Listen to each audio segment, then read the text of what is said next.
Hey everybody, I'm John Granato. That's Lance Zierlein. We're on the bench. Mornings on ESPN 97.5 and 92.5. If you haven't hit subscribe yet, please do. And you can get all of our content here at SportsMap, HOU. Hey Lance, Bronco insider Benjamin Albright tweeted on Sunday that the Texans had been sniffing around for a quarterback. David Culley was asked on Monday if the Texans had discussed the possibility of signing another QB. He said, not at this time.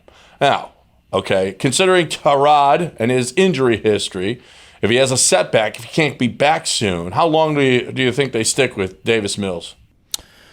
I mean, I think it's directly related to how he plays. If he shows an ability to bounce back, one thing that the Texans have been very, very consistent on is that Davis Mills, one of the things they really like is that he doesn't let things bother him. He moves on to the next event, the next practice, the next game.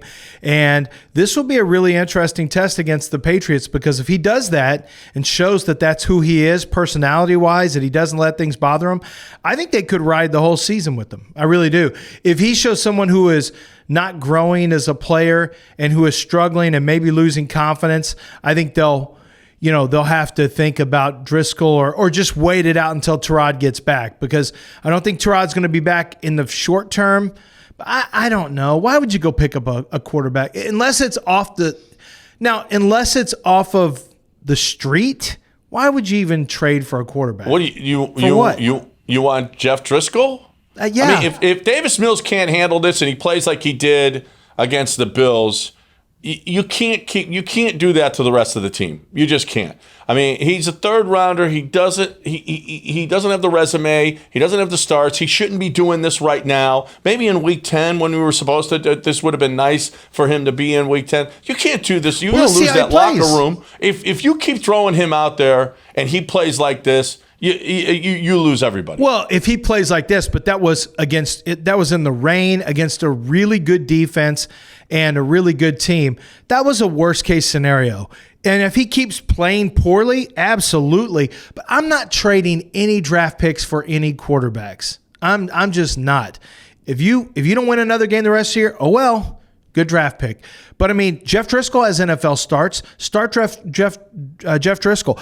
Tyrod Taylor's not supposed to be out for the entire year. He's going to get back, but once again, if Davis Mills plays well, I ride with Davis Mills until or unless the team is ready to go back to Tyrod Taylor. And when I say well, it's a relative term. I mean, when I say he's playing well, it just means he's making throws with some accuracy.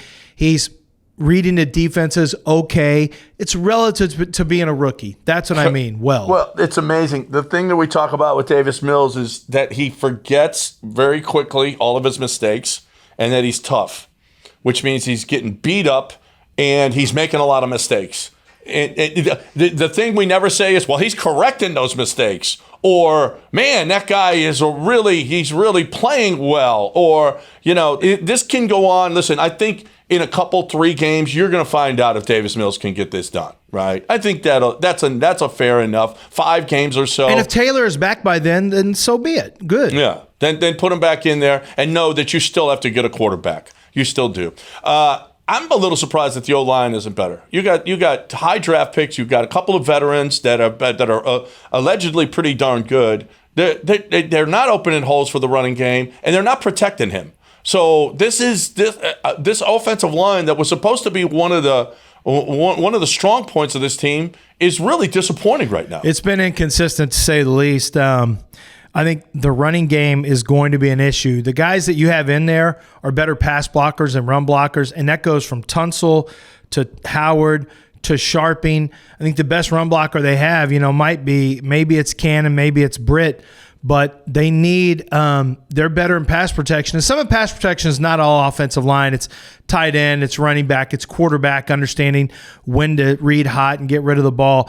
But yeah, this offensive line, for the amount that you spent on it, 2 first-rounders on Laramie Tunsil, a first on Howard, a third on Sharping, they need to be playing better than how they're playing right now. There's no question you're not getting the value of your draft picks that you have paid out for these players. No. It's not showing up on the field to the extent that you want it to. And a team full of disappointments this may be the most, because you had expectations for this offensive line. There's not many positions you have expectations for. The defensive backs were, not good. They haven't had any pass rush. Pass rush has actually been pretty darn good. The wide receivers are meh, except Brandon Cooks. The running backs are meh.